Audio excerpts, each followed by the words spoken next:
கைது செய் கைது செய் ஓயாது ஓயாது எந்துபட ஓயாது 3 உயிர் போயிருக்கு. காரணம் சொல்லாம வண்டி டிரைவர் ஓடி போயிட்டாப்ல. அடிச்ச காரு வண்டி நம்பருக்கு. மதுரை மாவட்டம் ஒத்தக்கடையை சேர்ந்தவர் 25 வயதான பிரசாத். இவருக்கு சத்யா என்ற 20 வயது பெண்ணுடன் திருமணமாகி 2 வயதில் அஸ்வின் என்ற மகன் இருந்தார். அண்மையில் இவர்கள் அனைவரும் மதுரை அண்ணஞ்சியூரில் மரணமடைந்த உறவினர் தங்கம்மாள் இறுதி சடங்கிற்கு சென்றிருந்தனர். அங்கு உறவினர்களுக்கு ஆறுதல் சொல்லிவிட்டு பிரசாத் சத்யா தம்பதி, மகன் அஸ்வின், உறவினர் சேனை ஈஸ்வரி ஆகியோர் ஒரே இருசக்கர வாகனத்தில் வீடு திரும்பியுள்ளனர். அப்போது சிவகங்கை மாவட்டம் சக்குடி அருகே வந்து கொண்டிருந்த போது ரவுடிகள் கண்காணிப்பு பிரிவு இன்ஸ்பெக்டர் ஜெயராணி பயணம் செய்த அரசு போலீஸ் வாகனத்தை டிரைவர் பாலமுருகன் என்பவர் ஓட்டி வந்தார். அந்த நேரத்தில் திடீரென கட்டுப்பாட்டை இழந்த போலீஸ் வாகனம் எதிரே வந்து கொண்டிருந்த பைக் மீது பயங்கர வேகத்துடன் மோதியுள்ளது. இந்த கொடூர விபத்தில் பிரசாத் சத்யா தம்பதியும் அவர்களுடைய பிஞ்சு மகன் அஸ்வினும் பரிதாபமாக உயிரிழந்தனர். இந்த விபத்தில் படுகாயமடைந்து உயிருக்கு போராடிய சேனை ஈஸ்வரி மதுரை அரசு மருத்துவமனைக்கு மேல் சிகிச்சைக்காக அனுப்பி வைக்கப்பட்டார். இந்த விபத்து காரணமான அரசு போலீஸ் வாகனம் 2018ஆம் ஆண்டிலேயே இன்சூரன்ஸ் காலாவதி ஆகியிருந்தது என தெரிய வந்துள்ளது. இதனால் இந்த விபத்தில் உயிரிழந்தோரின் குடும்பத்துக்கு நிவாரணம் பெறுவது சட்ட ரீதியாக சிக்கலாகும் என கூறப்படுகிறது. மேலும் இன்சூரன்ஸ் இல்லாத அரசு வாகனங்களை இயக்குவது மோட்டார் வாகன சட்டத்தின் கீழ் சட்டவிரோதமானது. மத்திய சாலை போக்குவரத்து அமைச்சக விதிகளின்படி 15 ஆண்டுகளுக்கு மேல் பழமையான அரசு வாகனங்களை பயன்படுத்தக்கூடாது. இருப்பினும் தமிழகத்தில் சுமார் 12,000 அரசு கார், ஜீப், பஸ்கள் உள்ளிட்ட வாகனங்கள் இன்சூரன்ஸ் இல்லாமல் இயங்கி வருவதாக தெரிய வந்துள்ளது.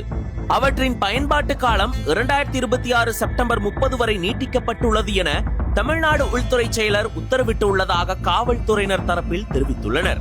இதை அறிந்த உயிரிழந்தோரின் உறவினர்கள் 200க்கும் மேற்பட்டோர் திரண்டு விபத்து ஏற்படுத்திய காவல்துறை அதிகாரிகளை கைது செய்ய வேண்டும் என வலியுறுத்தி போராட்டத்தில் ஈடுபட்டு வருகின்றனர். இந்த விவகாரத்தில் நடவடிக்கை எடுக்காவிட்டால் இறந்தவர்களின் உடல்களை வாங்க மாட்டோம் எனவும் அவர்கள் தெரிவித்துள்ளனர். அவர்களுக்கு ஆதரவாக விடுதலை சிறுத்தைகள் கட்சியினரும் போராட்டத்தில் கலந்து கொண்ட நிலையில் 2018 முதல் இன்சூரன்ஸ் இல்லாமல் இயங்கிய வாகனத்தை அனுமதித்த அதிகாரிகள் மீது நடவடிக்கை எடுக்க வேண்டும், இன்சூரன்ஸ் இல்லாத அரசு வாகனத்தில் உயிரிழந்ததால் அரசு நேரடியாக நிவாரணத் தொகையை வழங்க வேண்டும் என கோரிக்கை வைத்துள்ளனர். இதனிடையே 3 நாட்களுக்கு மேல் தொடரும் இந்த போராட்டத்தால் மதுரை அரசு மருத்துவமனை சாலையில் கடும் போக்குவரத்து நெரிசல் ஏற்பட்டது. சில ஆம்புலன்ஸ்கள் செல்ல முடியாமல் பாதியிலேயே திருப்பி மாற்று பாதையில் சென்றது குறிப்பிடத்தக்கது.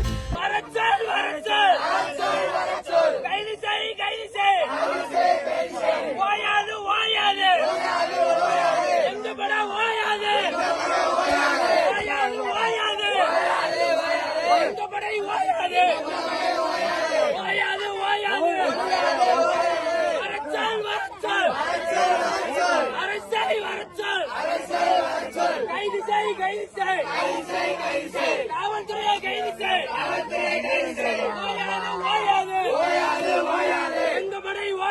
எந்த படை ஓயாது. வரச்சல் வரச்சல்.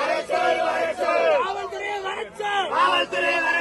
கைது செய் கைது செய். காவல்துறையை கைது செய். ஓயாது ஓயாது. எந்த படை ஓயாது.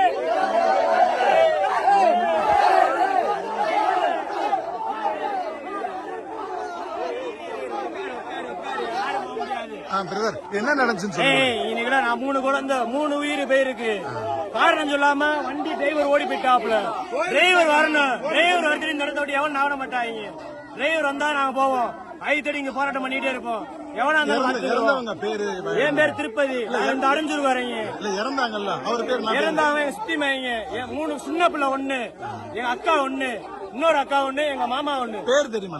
பேர் வந்து எங்க அண்ணன் சொல்லுவாங்க. சித்தாம அக்கா வந்து சோனேஸ்வரன், அவங்க ரொம்ப சீரியஸ் கிடையாது, பெரியாஸ்பத்திரி போயிருக்காங்க. சொல்லாம யாரு சத்யா, அவங்க பையன் சின்ன பையன் 3 வயசு பையன், 3 பேருமே ஸ்பாட் அவுட். சோனேஸ் அக்கா மட்டும் ரொம்ப சீரியஸ் கண்டிஷன்ல இருக்காங்க. அடிச்ச காரு அடிச்சுட்டு துடி துடியா இழுத்து போலீஸ் ஆம்புலன்ஸ் போலீஸ் பண்ணிருந்தாவே காப்பாத்திருக்கலாம்.